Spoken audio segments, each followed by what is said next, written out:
Hi guys, welcome back to my channel. Don't forget to like, comment, share, and subscribe. Stabilizing Ethereum funding rates suggests recovery might be in the works. Ethereum funding rates had taken a beating after the merge was complete. This even was the single most anticipated upgrade in the history of the network, and it had affected both price and funding rates in at first ways. However, as the market begins to settle into the new normal of Ethereum being a proof-of-stake network, things are beginning to stabilize. One of those in funding rates returning to pre-merge level. Funding rates stabilizing.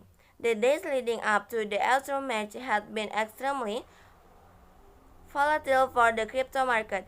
Ethereum itself had borne the brunt of this, and even though the days leading up to the upgrade were filled with positive movement, it had quickly changed. Prepare for volatility.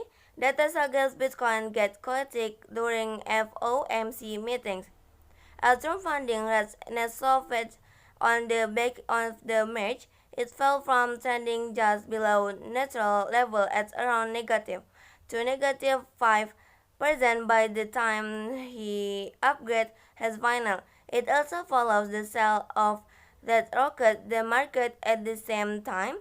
In the day leading up to the merge, FTX longs had seen a total of 9% paid by short to hedge their position on the exchange.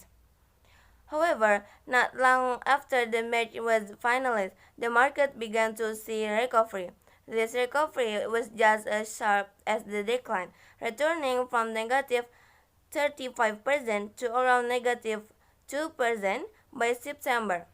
This sharp uptrend was saw in the price of the digital asset, which maintained most of its value through this time. This despite the sell-off, there are still a significant number of Ethereum holders who maintain long exposure to the digital asset.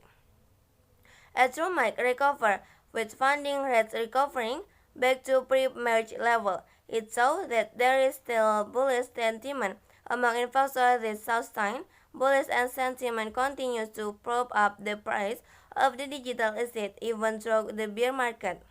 Since most of the sell-off happens due to the hype around the merge, it's only normal that Ethereum has begun to stabilize.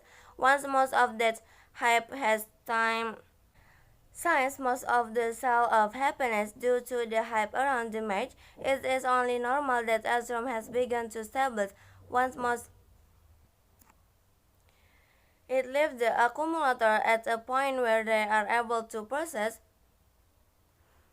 the digital asset without surfacing too much of their previous value.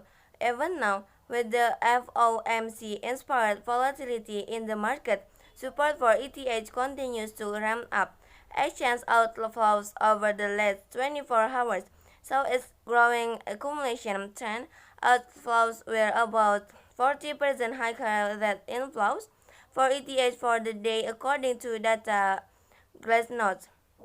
Ethereum funding rates had taken a beating after the merge was complete. This even was the single most anticipated upgrade in the history of the network, and it had affected both price and funding rates at first wise. However, as the market began to settle into the new normal of Ethereum being a proof-of-stake network, things are beginning to stabilize.